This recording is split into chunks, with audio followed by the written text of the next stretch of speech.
buntag sa tanang mga anggol, adlang Domingo, Pizza 23, tuig 2025 na tayo karon kabas mga anggol, no?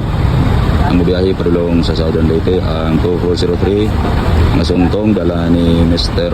Quijano o ni Abirido. Ang biyahe padulong Maasin, sila po ang nagdala sa Luluan o Burawin mga anggol. Pero orasa mga anggol, no? Nag-check na nga to ang dispatcher nga si Mr. Marvin Vasquez. Pagkapugi uyag, sinaw.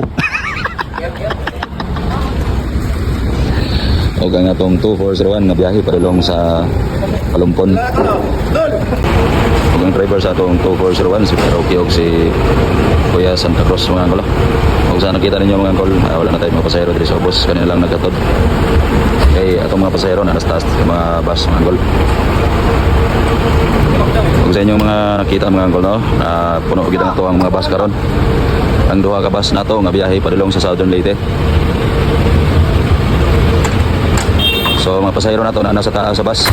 Huwag karong orasa mga angkol, no, gawas na itong 2403 diri sa Pasay Terminal. So sa mga sundo diha sa Liloan ug Maasin, estimate na lang ta sa itong arrival diha sa Santa Rita, no, para sa itong connecting sa San Juanico Bridge. Amin. Umano kagawas ang atong 2403, sunod pa itong 2401 mga angkol, no. Ang atong duha ka bus nabiya na dito sa Pasay Terminal.